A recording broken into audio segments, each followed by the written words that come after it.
মানে হাসিনা সরকার তো বারবার বলতেছিল যে এটা পেছনে পলিটিক্যাল পার্টিগুলো আছে এবং তারা শেষমেশ এই আন্দোলনকে থামানোর জন্য কোন দলকে নিষিদ্ধ করছে, জামাতকে নিষিদ্ধ করছে।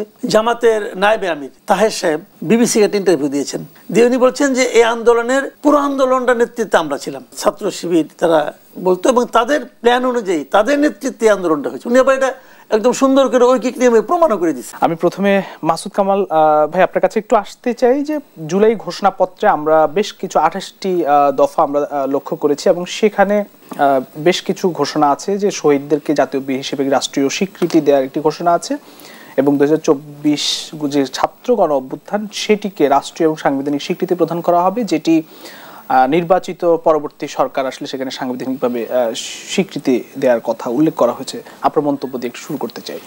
না, এটা তো আসলে খুবই প্রত্যাশিতই ছিল, কারণ আপনি দেখেন জুলাই মাসে, গত বছরের জুলাই মাসে অগাস্টের যে আন্দোলন, সেই আন্দোলনটা যদি খুব আইন মেনে হতো তাহলে তো আন্দোলনই হতো না।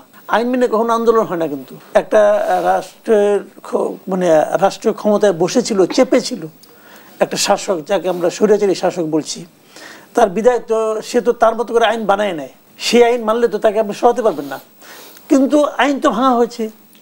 এখন এটা মনে করেন আজকের থেকে 15 বছর 20 বছর পরে যদি কেউ এসে জিজ্ঞাসা করে তুমি যখন আইন ভাঙলা কেন, তোমার কারণে ওই লোকটা মরলো কেন, এখন ওইটা যে ওই সময়ের জন্য প্রয়োজন ছিল, এ ধরনের তো একটা স্বীকৃতি প্রয়োজন আছে, না হলে এই লোকগুলো কি করবে?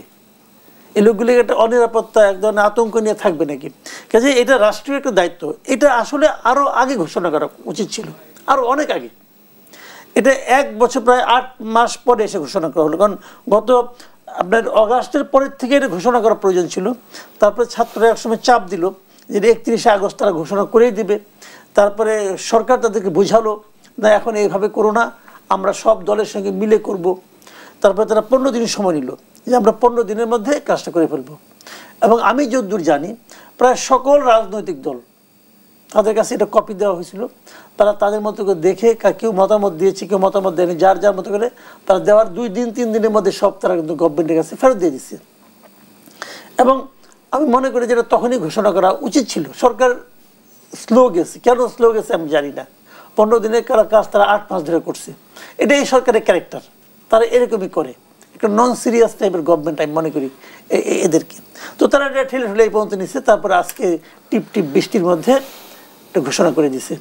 এবং তারপরেও আমি খুশি যে এইটা ঘোষণা করার প্রয়োজন ছিল আরও আগে, তারপর তারা করেছে, ভালো ভালো জিনিস। ভেতরে আমি যতটুকু শুনেছি এটা যে এই 8 মাস ধরে যে এত সুন্দর করে গুছিয়ে করছে এরকম মনে হয় নাই। আমার ভেতরে পুরো টেক্সটটা আমার কাছে খুব মানে যে খুব মানে গবেষণা করে করছে তাও মনে হয় না আমার কাছে, কিছুটা কাঁচাই মনে হয়েছে আমার কাছে এই লেখাগুলো, সাবজেক্টগুলো যেভাবে ধারা বর্ণনা করছে একটার পর একটা। তো যাই হোক, তারপরেও আমি হ্যাপি। মানে একটা জিনিস তো থাকা দরকার, একটা আইনগত ভিত্তি তো থাকা দরকার। এখন তো আপনি ধরেন ওই সময় হয়তো একজন যে একটা গাড়ি ভাঙছে, এখন ওই গাড়ি ভাঙার অপরাধে আপনি আমাকে ধরতে পারবেন না, সে তোমাকে বলতে পারবে যে ওই সময়টার জন্য এটা প্রয়োজন ছিল, তা না হলে এই সরকারকে আমরা নামাতে পারতাম না, তাই না? সেইভাবে আমি মনে করি এটা ঠিক আছে। এবং এটাকে আমাদের সংবিধান, আগামী যে সংবিধান আসছে সেই সংবিধানে তফসিলে অন্তর্ভুক্ত করা হবে, তফসিল হিসেবে থাকবে সেটা, এটাও ভালো। কারণ আমাদের স্বাধীনতার ঘোষণাপত্র কিন্তু তফসিলেই ছিল, কাজে সমস্যা নেই। এবং এই যে এটার মধ্যে সবচেয়ে যেটা বড় কাজ যেটা হয়েছে আমি বলবো সেটা হলো প্রধান উপদেষ্টা এটা ঘোষণা করেছেন, দেখলাম ওনার পাশে বিএনপি মহাসচিব আছেন, অন্য অন্য পলিটিক্যাল পার্টি আছে। এটা কিন্তু একটা মানে আপনার একটা জাতীয় ঘোষণার মতো হয়ে গেছে আর কি।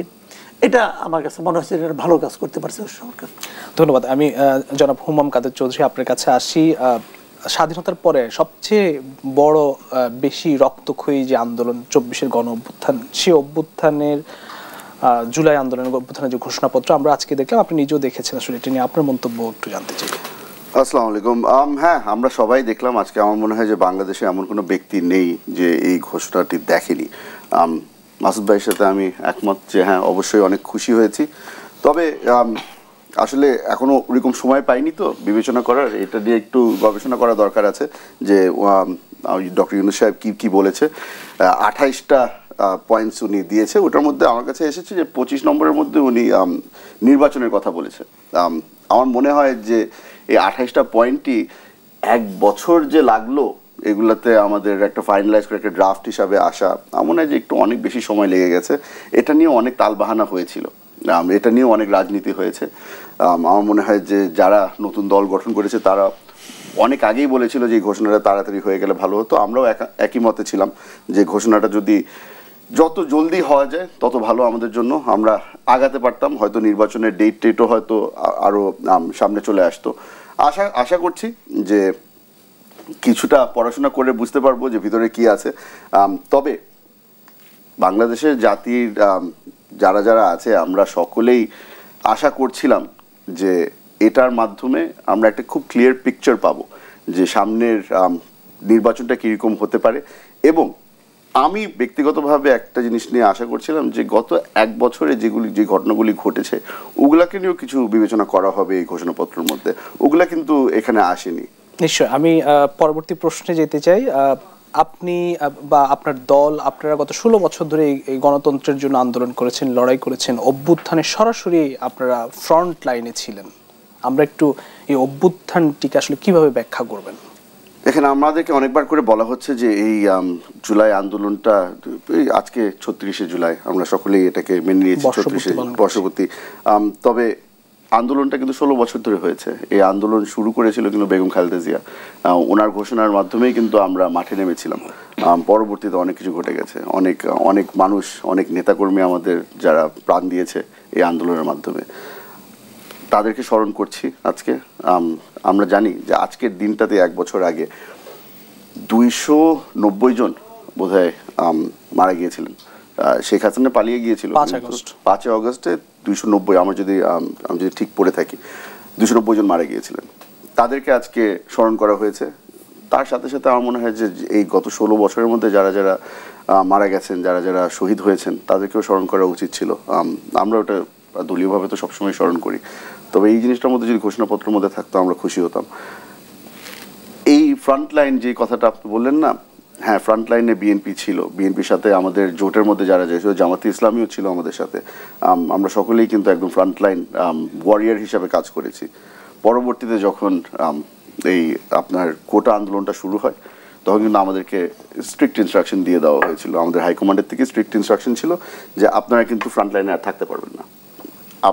আপনি জানেন, আপনার হয়তো মনে আছে যে শেখ হাসিনা এবং তার দল কিন্তু বারবার করে বলতো যে এটা তো আসলে স্টুডেন্টদের আন্দোলন না, এটা বিএনপি জামাতের এক ষড়যন্ত্র, এটা তাদের আন্দোলন।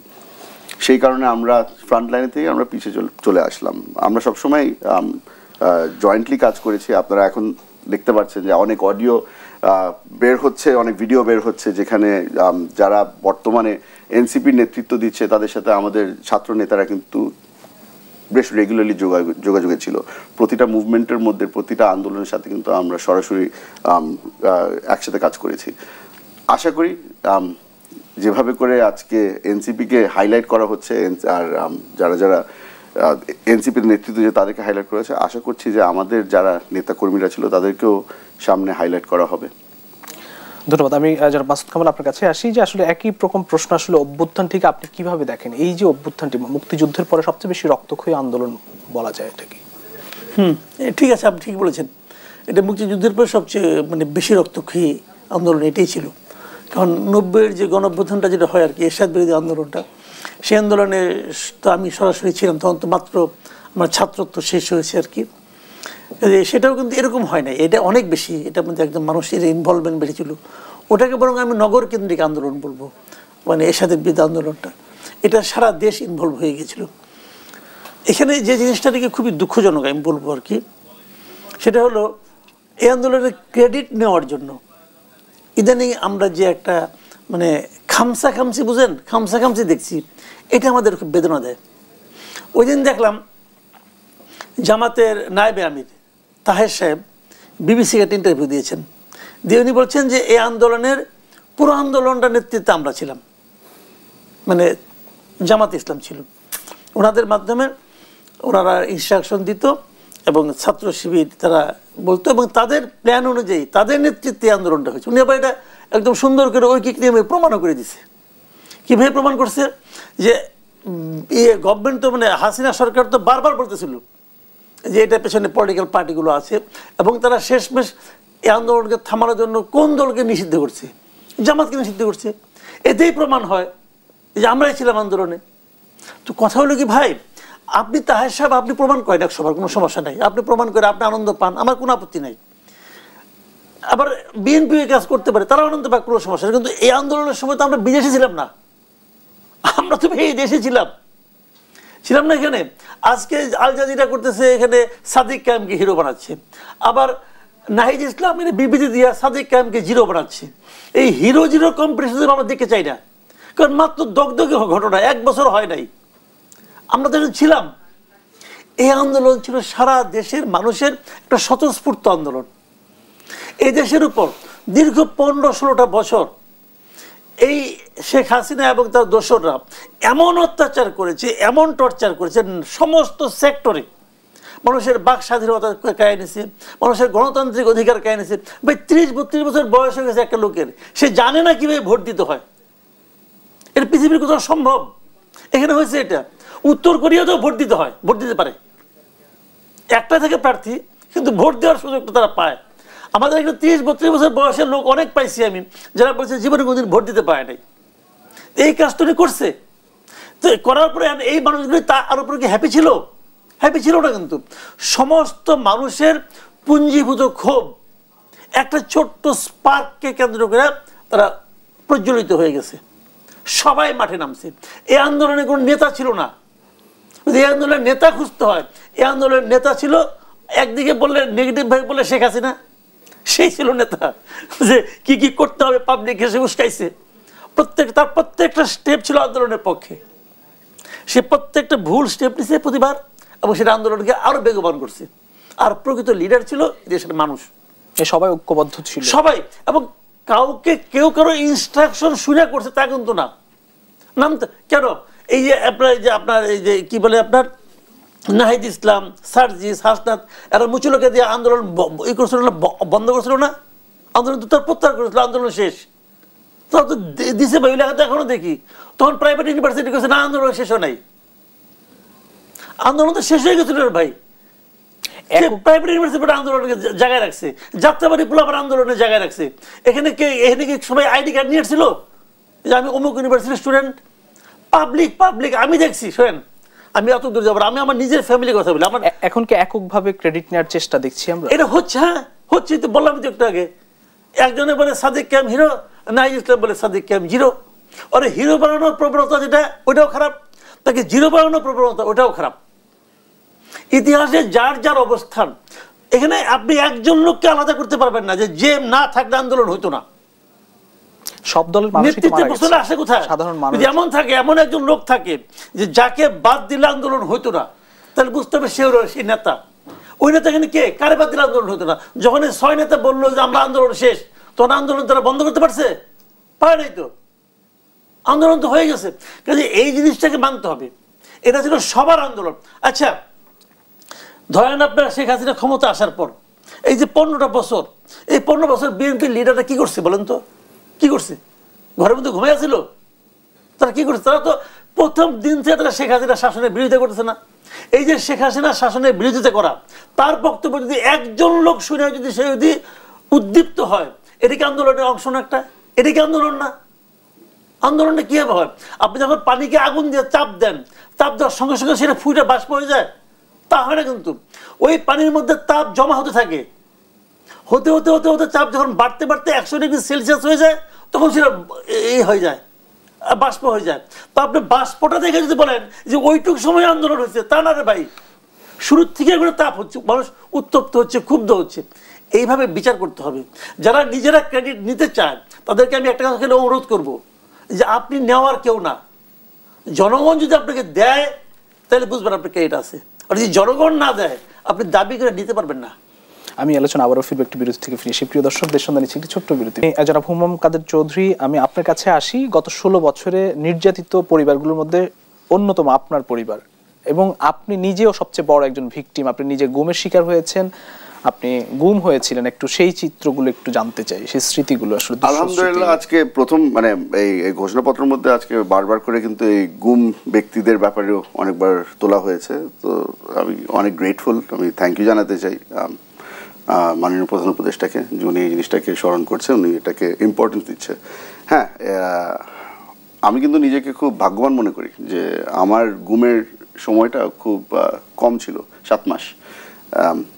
আমাকে যখন তুলে নেওয়া হয় তার কিন্তু পরবর্তী আমি খবর পাই যেটা, যে কাশিম সাহেবের ছেলে মীর আরমান, তাকেও তুলে নেওয়া হয়েছিল, এবং ব্রিগেডিয়ার আজমি সাহেবকেও কিন্তু গুম করা হয়েছিল। আলহামদুলিল্লাহ আমাকে খালি 7 মাস পরে কিন্তু তারা ছেড়ে দিয়েছিল। আজমি সাহেব এবং আরমান ঠিক 1 বছর আগে কিন্তু ছাড়া পান। ওনার বোধহয় 6 তারিখে ছাড়া পান, অগস্ট মাসের 6 তারিখে ছাড়া পান। 8 বছর এই আয়না ঘরগুলোর মধ্যে তাদেরকে রাখা হয়েছিল। আল্লাহর অনেক অনেক মেহেরবানি যে ওনারা এখন সুস্থ আছে, ওনারা ভালো আছে, আমাদের সাথে আছে। কিন্তু কিভাবে করে যে এই আমাদেরই ভাই বোন, কিন্তু এরা যারা আমাদেরকে গুম করেছিল এগুলো কিন্তু আমাদের মধ্যে, আমাদের সমাজেই বাস করে। তো এই ব্যক্তিরা কিভাবে করে মানুষের থেকে এরকম জঙ্গলি জানোয়ার হয়ে গেল, ওটা কিন্তু আমি আমার মাথায় এখনো বুঝ পাই না। মাসুদ ভাই, আপনিও অনেকজনের সাথে আলাপ আলোচনা করেছেন। আপনারা তো জানতেন না যে আপনারা বেঁচে ফিরবেন কিনা? না, আমাদের ধারণা ছিল যে আমরা পৃথিবী থেকে বিচ্ছিন্ন। না, আমাদের ধারণা ছিল যে আমাদেরকে এখান থেকেই সরাসরি উপরে আল্লাহর কাছে পৌঁছে দেওয়া হবে। তো এই জিনিসটা পরবর্তীতে আপনাদের সাথে, আপনাদের সাংবাদিকরা অনেকজনে এসেছিল, আমরা কিন্তু ইউনুস সাহেবের সাথে এই আয়নাঘর দেখে এসেছি। সেখানে গিয়েও জানি না এটা কেউ নোটিস করেছে কিনা, কিন্তু তাদের এই বাড়িগুলোকে গোপন রাখার জন্য কিছু কিছু ট্রিক ব্যবহার করে। তো আমাকে যে বিল্ডিংয়ের মধ্যে রাখা হয়েছিল, দেখলাম প্রথমবারের মতো বাইরে থেকে দেখতে পারলাম বিল্ডিংটা কিরকম দেখতে। ওখানে বড় করে একটা সাইনবোর্ড লাগানো যে কোভিড কোয়ারেন্টিন সেন্টার, মানে বাইরের মানুষদেরকে ভয় দেখানো হচ্ছে যে ভিতরে যায় না, ভিতরে কোভিড আছে, তো ওই জন্য কেউ ভিতরে যেত না। এখন যেগুলো বুঝতে পারছি যে এটা আসলে মানে রাষ্ট্রীয় মেশিনারি যেভাবে করে ব্যবহার করা হচ্ছিল, এই জিনিসটা অনেক উপরের থেকে অর্ডারগুলি আসতো। এই শেখ হাসিনা নিজে কিন্তু এই অর্ডারগুলি দিত। যাদেরকে গুম করা হয়েছে, আমরা এখন তালিকা দেখছি যে ডিজিএফআই রেখে ধরা হচ্ছে, ডিবি রেখে ধরা হচ্ছে, এদেরকে ধরে কোনো লাভ নেই, কিন্তু হুকুমদাতা কিন্তু শেখ হাসিনা নিজে ছিল। অডিও কিছু কিছু বের হয়ে আসছে এখন, যেগুলোর মাধ্যমে আমরা বুঝতে পারছি যে অর্ডারগুলো সরাসরি গণভবন থেকে দেওয়া হতো। আশা করি আমরা জানতে পারবো যে কিভাবে করে এগুলো ঘটেছে। এখনো হয়তো কিছু মানুষ এখনো হয়তো আটক আছে কোথাও। আমি একটু সেই সময়কার স্মৃতি জানতে চাই, মানে আপনি সেই সময়কে আসলে কি ভাবছিলেন যখন আপনি গুম হয়েছিলেন? স্মৃতি বলতে কি, আমাদের তো, আমরা যারা গুম হয়েছিলাম সবারই একটা ধারণা ছিল যে আমাদেরকে এখান থেকে সরাসরি হত্যা করা হবে, আমাদের ফিরে যাওয়ার আর কোনো উপায় ছিল না। বারবার করে আমরা কিন্তু জিজ্ঞেস করতাম, আমরা যারা গুম ছিলাম, আমাদের সবাই, এখন তো আমাদের নিজস্ব একটা গ্রুপ হয়ে গেছে, যারা ফিরে এসেছি আমাদের একটা নিজস্ব গ্রুপ আছে, আলাপ আলোচনা করি, সকলের স্টোরি কিন্তু কিছু কিছু মিলে যায়। আমরা সকলেই জিজ্ঞেস করতাম, প্রথম সপ্তাহ মাস এক হয়তো আমরা জিজ্ঞেস করেছি যে ভাই কতদিন থাকতে হবে এখানে, কেন নিয়ে এসেছেন। যখন জবাব আপনি পাবেন না, তখন কিন্তু নিজের থেকে বন্ধ হয়ে যায় প্রশ্ন করা। তো আমরাও প্রশ্ন করা বন্ধ করে দিতাম, কারণ আমরা তখন বুঝে যেতাম যে হয়তো বা এখান থেকে সরাসরি আল্লাহর কাছে। তো এই স্মৃতি বলতে এখন 7 মাস তো লড়াই করেছি, আর আমার মনের মধ্যে ধারণা যে আমি যে ওইখানে বসেও যে লড়াই করেছিলাম, ওটাও কিন্তু আন্দোলনের একটা পার্ট। মানে যতটুকু পেরেছি এই এস্টাবলিশমেন্টের বিরুদ্ধে লড়াই করেছি। আমাকে আপনি বলছেন যে আমি হয়তো একজন, আমার পরিবার অথবা আমি ব্যক্তি হিসাবে সবচেয়ে বেশি নির্যাতিত না। কতগুলি এখনো মানুষ আছে, কতগুলি মায়ের সাথে এখনো আমার দেখা হয়, এই মায়ের ডাকের যে সংগঠনটা আছে তাদের মাধ্যমে অনেকজনের সাথে পরিচয় হয়েছে, এখনো অপেক্ষায় আছে। তাদেরকে আপনি যদি বলেন যে এত বছর হয়ে গেছে এখনো কিসের অপেক্ষায় আছেন, তারা আপনাকে যতদিন পর্যন্ত আমি আমার সন্তানের চেহারা দেখব না, তাদের মরদেহ দেখব না, ততক্ষণ পর্যন্ত আমি বিশ্বাস করবো না যে তারা দুনিয়া ছেড়ে চলে গেছে। এদেরকে আপনি কেমনে করে সান্ত্বনা দেবেন? এই জিনিসগুলো তো আপনার কোনো না কোনোভাবে এগুলোকে অ্যাড্রেস করতে হবে, আপনার তো আসল তথ্যগুলো বের করে আনতে হবে। আমার পরিবারের মধ্যে আমি সবচেয়ে বড় ভিক্টিম না, আমি মনে করি যে আমার মা সবচেয়ে বড় ভিক্টিম। সে স্বামী হারিয়েছে, তারপর সন্তান হারিয়েছে, আমাদেরকে বাধ্য করা হলো, আমার পুরো ফ্যামিলি দেশ ছেড়ে বিদেশে থাকা শুরু করেছিল, এখন তারা আস্তে আস্তে করে ফেরত আসা শুরু করেছে। আর এটার জন্য আমি ধন্যবাদ জানাই আমাদের এই ছাত্র সমাজকে। আর যোগ করে দিতে চাই, খালি ছাত্র সমাজ না, বাংলাদেশের প্রতিটা মানুষ এই আন্দোলনের সাথে শরিক ছিল। আমার ভারপ্রাপ্ত চেয়ারম্যান উনি একটা খুব সুন্দর একটা কথা বলেছে যে আমরা অনেকজনকে দেখি, অনেকজনের নাম বারবার করে আমরা শুনি যে যারা আহত হয়েছে, নিহত হয়েছে, কারণ তারা হয়তো ছাত্রদল করতো অথবা ছাত্র শিবির করতো, কোনো না কোনো দলের সাথে তারা যোগদান করেছিল। ব্যক্তি এতগুলি মারা গেছে, হয়তো কিছু চানাচুর বিক্রি করতো, হয়তো কেউ রিক্সা চালাতো, এদেরকে কেউ স্মরণ করছে না। এদের নামগুলি হয়তো এখন ইতিহাসের থেকে মুছেই ফেলা হবে, কারণ তাদের ওই পরিচয়টা ছিল না। তালিকা যেগুলি করা হচ্ছে, এই ব্যক্তিগুলোকে সবচেয়ে উপরে রাখা উচিত, কারণ এই মানুষগুলা বাকি সব কিছু ছেড়ে দিয়ে খালি দেশের ব্যাপারে চিন্তা করে, পরিবারকে ব্যাপারে কিন্তু চিন্তা করা বন্ধ করে দিয়েছিল। তারা দেশের ব্যাপারে চিন্তা করে কিন্তু মাঠে নেমেছিল।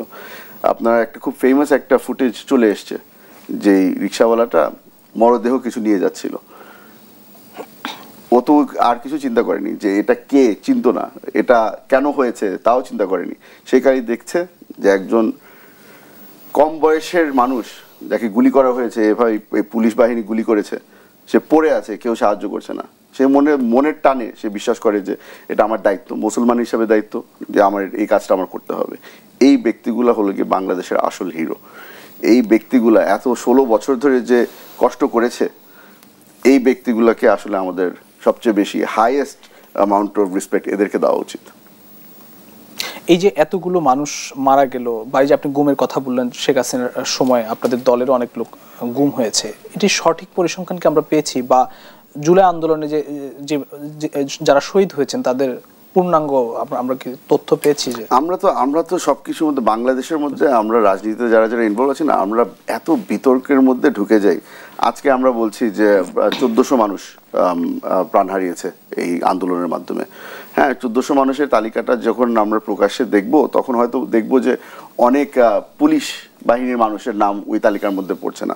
আমাদের কিন্তু ওই তালিকাটাও লাগবে। এই আমাদেরকে ইন্টারন্যাশনালি বলা হচ্ছে যে পুলিশের তালিকা এখনো কিন্তু আমরা ঠিকমতো করিনি, করা দরকার আছে। কারণ যেভাবেই করে দেখেন না কেন, এগুলো কিন্তু বাংলাদেশের নাগরিক ছিল। এখন যতগুলি মানুষ মারা গেছে, প্রত্যেকটা মানুষের কিন্তু তালিকা করা উচিত। এই জিনিসগুলোর দায়িত্ব অন্তর্বর্তী সরকার ঠিকমতো নিয়েছে কি নেয়নি, এটা মাসুদ ভাই ঠিকমতো বলতে পারবে। উনি সাংবাদিক মানুষ, ওনার ওই ফ্রিডমটা আছে, আলহামদুলিল্লাহ ওই ফ্রিডমটা উনি ফিরে পেয়েছেন, যে উনি আসলে এই সরকারকেও হয়তো বা কিছুটা ক্রিটিসাইজ করতে পারে। আমরা খুব নাজুক একটা সিচুয়েশনের মধ্যে আছি। আমরা সামনে আজকে রাতে ঘোষণা হবে নির্বাচন কবে হবে, এই নির্বাচনের ঘোষণাটা হয়ে গেলে আমরা হয়তো বা আরেকটু মুখ খুলতে পারবো। জি, আমরা বিচার প্রক্রিয়া নিয়ে কথা বলবো নিশ্চয়ই। আপনি ভিকটিম, আপনার পরিবার ভিকটিম, যারা যারা আছে সবার বিচার প্রক্রিয়া নিয়ে কথা বলতে চাই। আমি একটু জনাব মাসুদ কামাল আপনার কাছে আসি। এই যে যতগুলো মানুষ আসলে জুলাই অভ্যুত্থানে মারা গেল, এর সঠিক চিত্র বা তথ্য কি আমরা পেয়েছি? মানে পাইনি, কেন পেলাম না? সরকারের ব্যর্থতা, সিম্পল তো। এই কোশ্চেনের আর কোনো জবাব নাই। আপনি বলতে পারেন আমার ব্যর্থতা, হ্যাঁ আমারও ব্যর্থতা হতে পারে। আমি হয়তো আমার সামনে 2জন লোক মারা গেছে, তা আমি তালিকাটা দিইনি, এটা আমার ব্যর্থতা হতে পারে। কিন্তু আলটিমেটলি সরকারের ব্যর্থতা। একটা সরকার, যে সরকারকে এদেশের প্রত্যেকটা মানুষ এই ব্যাপারে সহযোগিতা করেছে, প্রত্যেকটা রাজনৈতিক দল সহযোগিতা করেছে যারা ছিল এখানে। আওয়ামী লীগ তো বিতাড়িত কথা, আওয়ামী লীগ আলাপ বাদ দেন। এমনি বাংলাদেশের ইতিহাসে এর আগে এত সুবিধাপ্রাপ্ত কোনো সরকার আসে নাই, যাকে ওখানকার এক্সিস্টিং সকল পলিটিক্যাল পার্টি সাপোর্ট দিছে। সেরকম একটা সরকার, এখন একটা মন্ত্রণালয় আছে, মুক্তিযুদ্ধ মন্ত্রণালয়, তারা তো এই কাজটা করতে পারে, তারা তো আর কোনো কাজ দেয়। তাহলে আপনি আমাকে বলেন, এই সরকার 1 বছরেও তালিকাটা করতে পারলো না কেন? এই যে ঘোষণাপত্র, এখানেও বলছে প্রায় 1000 লোক, তা প্রায় শব্দটা তো আমি দেখতে চাই না। আমি প্রায় কেন বলবো? আপনি কেন অ্যাকুরেট হিসাব? মৃত তো ভাই, মারা গেছে তো, এটা তো এমন না বেড়াতে গেছে।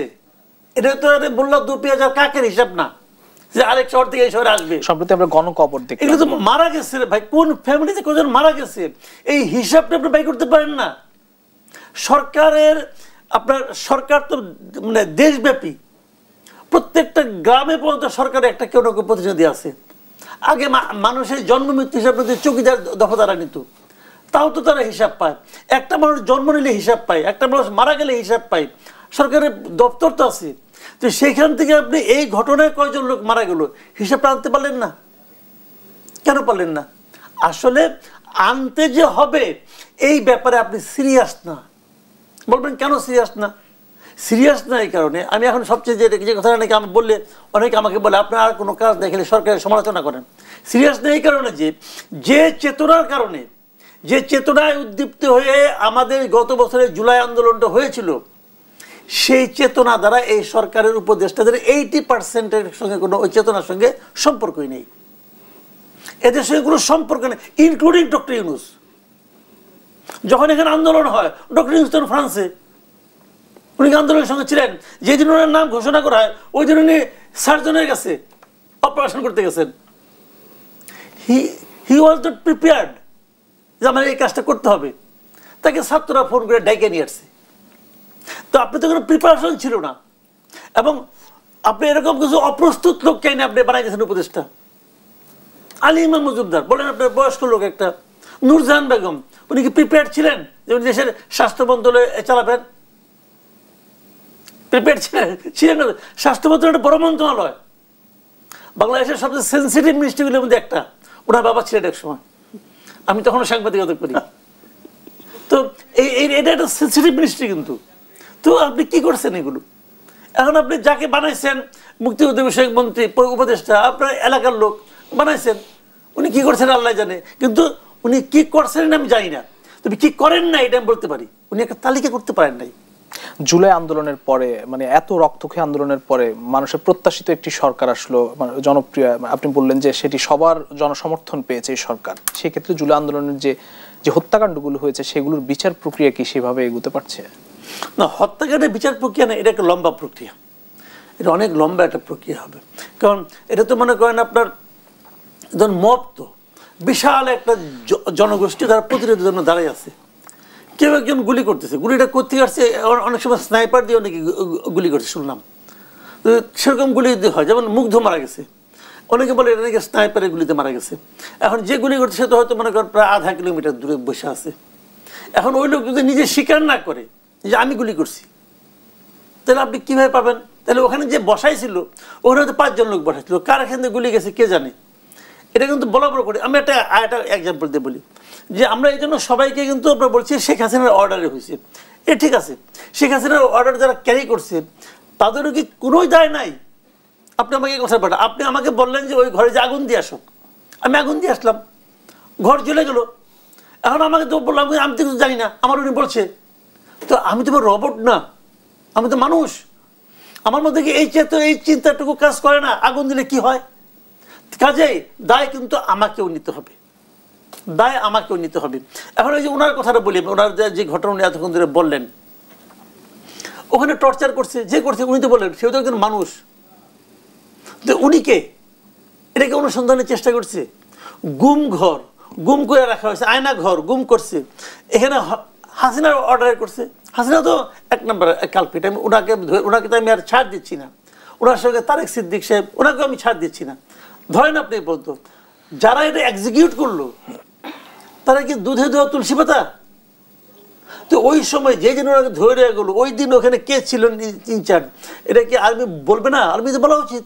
আমি সে জায়গায় বললাম যে বিচারের প্রক্রিয়াটা এগুচ্ছে কিনা, এগুলো এগোচ্ছে না, এগুলো কেউ মাথা ঘামাচ্ছে না। মানে ঘামাচ্ছে বলে আমি জানি না, ঘামাইতে পারে, জানি না, হয়তো তলে তলে হচ্ছে, আমি বলতে পারবো না, আমি এখনো শুনি নাই। আমার জানা মতে এগুলো না মাথা ঘামানো হচ্ছে। এবং এটা যেমন ধরেন তারেক রহমান সাহেবকে ওনাকে তো মেরে শুনছি একদম, মানে মেরুদণ্ড ওনাকে ভেঙে দিয়েছিল। এটা তো কারো না কারো আঘাতে ভাঙছে। ওই আঘাতটা কে করছে? ওই আঘাতটা কে করছে তারা আপনি খুঁজে বের করতে পারবেন না। তাকে কি বলা হয়েছিল ভেঙে দাও? জি। তো এখন এই যে যদি বলা হয়েও থাকে আপনি ভাঙবেন কেন? আপনি অন্য কোনো এক্সকিউজ দিতে পারতেন। তো এইগুলি ভাই ঠিক না, এইগুলি বিচার হওয়া উচিত, প্রত্যেকটা স্তরের বিচার। আলোচনা একটি বিরতি থেকে ফিরে আবারও ফিরতে চাই। প্রিয় দর্শক, দেশ সন্ধ্যা নিচ্ছে আরো একটি বিরতি, ফিরছি একটু পরে, সঙ্গেই থাকুন। আমি জনাব হুমাম কাদের চৌধুরী, আপনার কাছে আসি। আপনারা যে গুমের শিকার হয়েছেন, এত মানুষ গুমের শিকার হয়েছে গত 16 বছরে, এবং এই জুলাই আন্দোলনে এত মানুষ নিহত হয়েছে, এর বিচার আসলে সে বিচারের প্রক্রিয়া কি এগুচ্ছে? আপনারা তো বিচার চান নিশ্চয়ই। আপনি হয়তো যেই কথাটা বলছেন যে এখানে কিন্তু সরাসরি জড়িয়ে আসে আইসিটি, ইন্টারন্যাশনাল ক্রাইমস ট্রাইব্যুনাল, যেটা বর্তমানে আবার নতুন করে চালু করা হয়েছে, ওটার কথা চলে আসছে। একটু হতাশ হয়েছি। আমরা তো দেখছি, আমাকে বারবার করে বলা হয়েছে যে আপনি আপনার কেসটা এখানে ফাইল করেন। আমি যদি তাদের থেকে ওই কনফিডেন্সটা পেতাম যে তারা আসলে এই বিচারটা ঠিকমতো করে করবে অথবা তদন্তটা ঠিকমতো করে হবে, তাহলে কিন্তু আমি কেসটা ফাইল করতাম। আমি কনফিডেন্স পাচ্ছি না তাদের মধ্যে। তার সঙ্গে যেটা মাসুদ ভাই যেটা বললো যে আপনার তো বিচার প্রক্রিয়াটা যে শুরু হবে, তদন্ত যে শুরু হবে, কারা করছে, এটা একটা ট্রান্সপারেন্সি দরকার আছে। এখন পর্যন্ত অনেকেই কিন্তু সোফার মামলা করেছে। আমি যতদূর জানি ব্রিগেডিয়ার আজমি সাহেবও করেছে, তার মামলাটা ওখানে ফাইল করেছে। আরমানও বোধহয় সে মামলা ফাইল করেছে। আমাদের দলীয় নেতা সালাউদ্দিন আহমেদ সাহেবও কিন্তু তার কেসটা ওখানে ফাইল করেছে। মুভমেন্ট কি হয়েছে এখন পর্যন্ত কিছুই জানি না আমরা। আমি অনেকবার গিয়ে এসেছি এই গুম কমিশনের কাছে, আমার স্টেটমেন্ট সেখানে দিয়ে এসেছি। তাদের মাধ্যমে কিছুটা হয়তো দেখতে পেরেছি, কিছুটা ট্রান্সপারেন্সি ছিল সেখানে।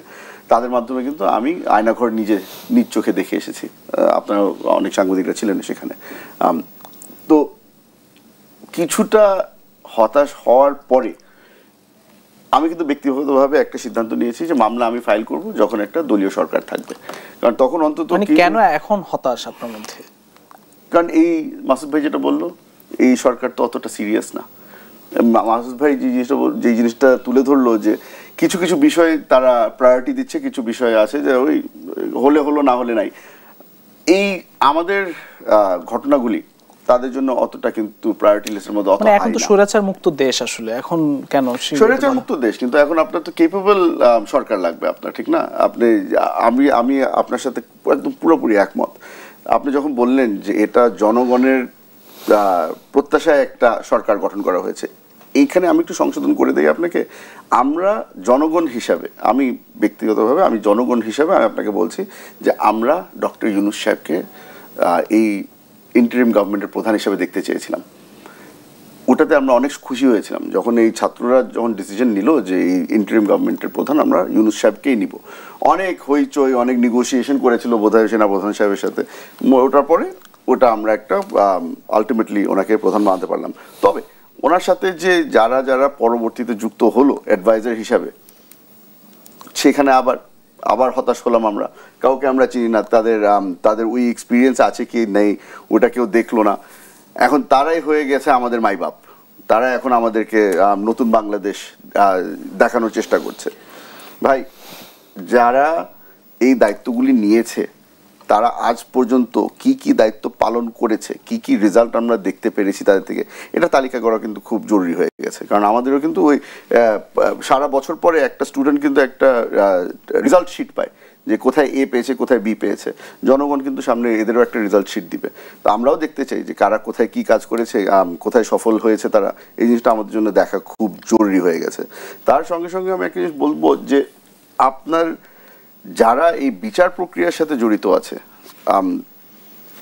ভেরি স্যাড টু সে যে তারা এখন নিজেদেরকে হিরো বানানোর জন্যই কিন্তু কাজ করছে। তারা যে আসলেই বিচার চায় কি বিচার চায় না ওটা না, বড় বড় লম্বা লম্বা স্পিচ দিবে।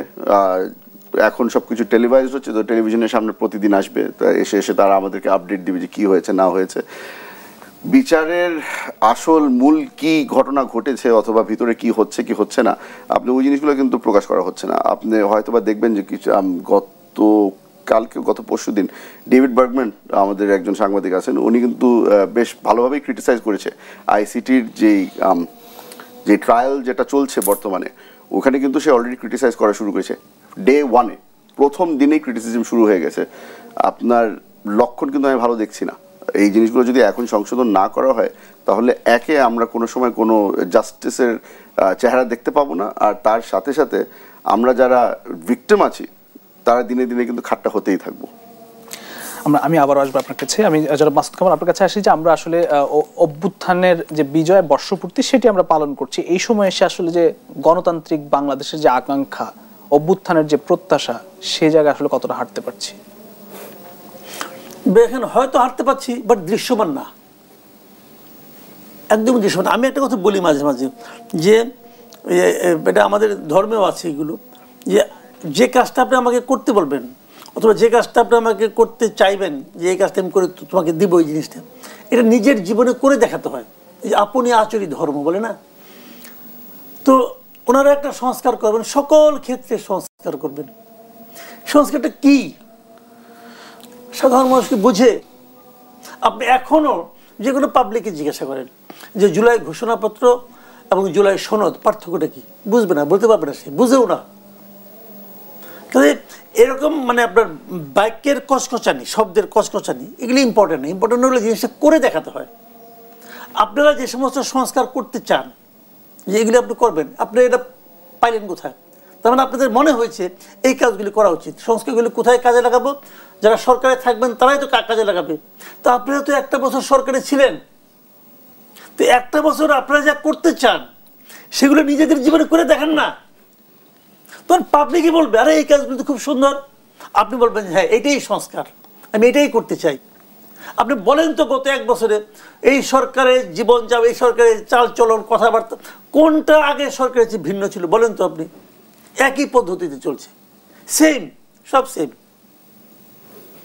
সব সেম। তাহলে আপনি তাহলে কি দেখাবেন, আপনি কি সংস্কার করবেন? আমি একটা এক্সাম্পল দেবো, আমি তো মিডিয়ার লোক, একটা এক্সাম্পল দিয়ে বলি।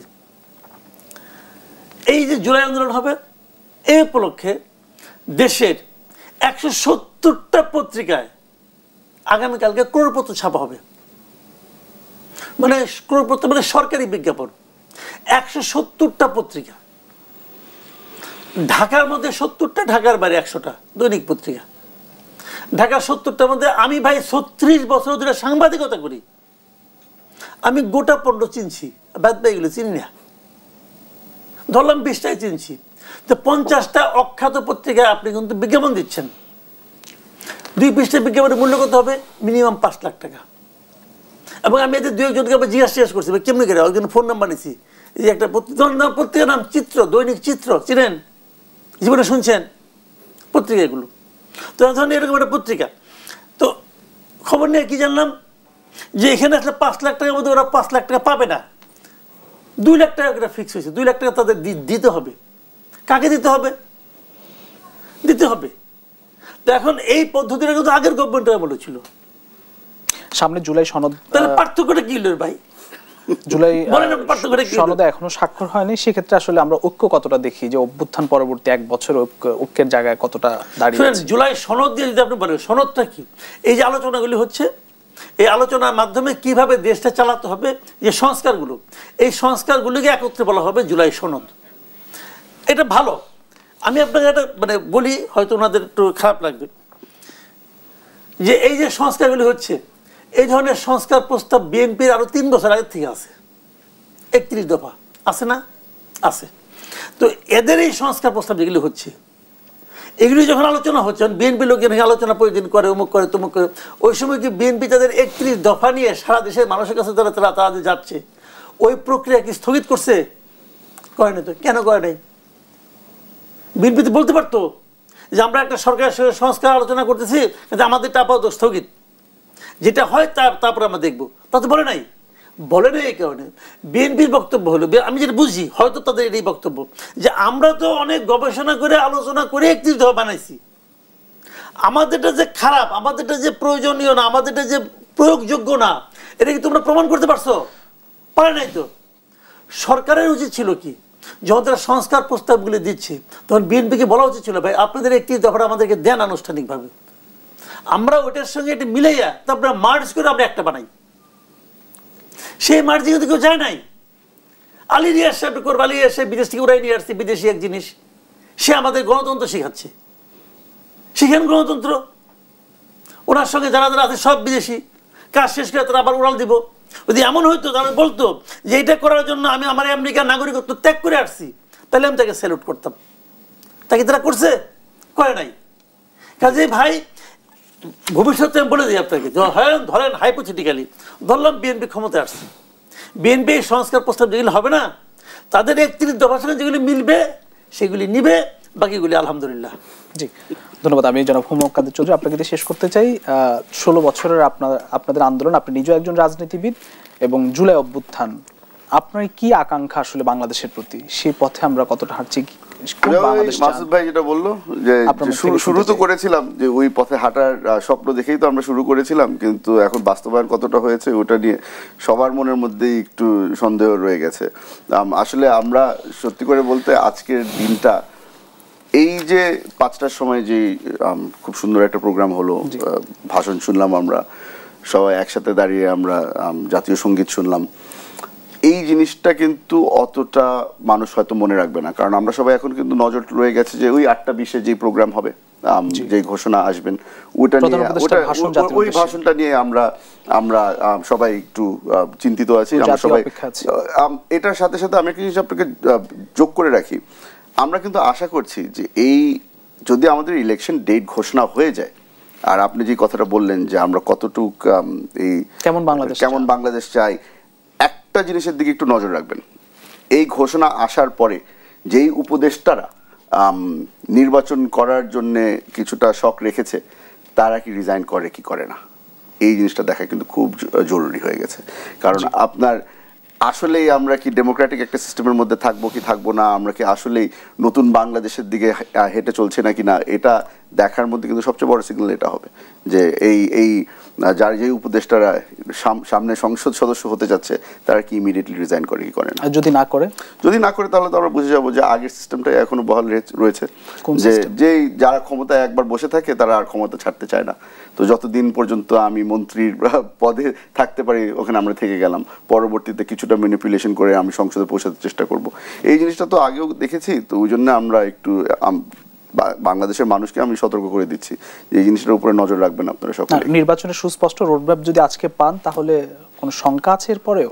না, শঙ্কা তো থাকবে না, কিন্তু আসলে আপনার তো একটা জিনিস মাথায় রাখতে হয় যে যারা বর্তমানে দায়িত্বে আছে তারা কিন্তু কিছুটা বড় রোল প্লে করছে। আপনার ইলেকশন কমিশনের উপরেও তারা অনেকটা চড়া হওয়ার সম্ভাবনা আছে।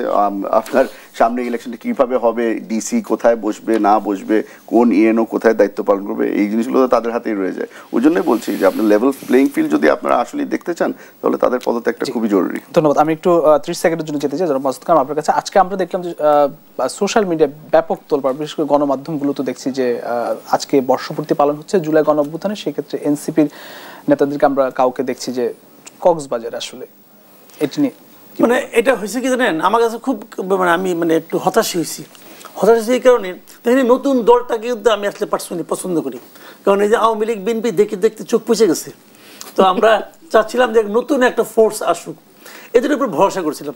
এখন এরা দেখি বিতর্ক ছাড়া থাকতেই পারে না, এরা বিতর্ককে ইনভাইট করে, আসো আসো আমাকে ঘিরে ধরো। তারা 4 জন গেছে ওখানে, হাসনাত, সার্জিস, পাটোয়ারি এবং তাসনিম, যারা গিয়েছে। কেন গিয়েছে? পাটোয়ারি বলতেছে আমরা পদযাত্রা করতে করতে টায়ার্ড হয়ে গেছিলাম, ভাবলাম একটু ঘুরে আসি। আচ্ছা, ঘুরে আসা, ঢাকার থেকে প্লেনে করে 11:30টার সময় যে কক্সবাজারে নামা, আবার ওখান থেকে 3:30টায় চলে আসা, আবার যে 5 স্টার হোটেলে ওঠা, কক্সবাজারের সবচেয়ে এক্সপেন্সিভ হোটেল হলো ওইটা, প্রতি রাতে ভাড়া হলো 18,000 টাকা। তো তারা কি এত বড় লোক একজন? হইতে পারে, সার্জিস তো বলছে তার নাকি বাপদাদা নাকি জমিদার ছিল, আবার এর আগে দেখতাম তার নাকি মানে বেগে টাকা থাকতো না। তো এগুলো অনেক কিছু হইতো আর কি। তো এখন এগুলি কি মানুষের মধ্যে সন্দেহ তৈরি করে। আপনি মনে রাখবেন, সন্দেহ কিন্তু ভয়ঙ্কর মারাত্মক। ওনাদের এত সম্ভাবনা থাকা সত্ত্বেও আজকে তাদের যে দুরবস্থা, এর কারণ কিন্তু এগুলো। আসলে বয়স একটা ফ্যাক্টর, বুঝছেন।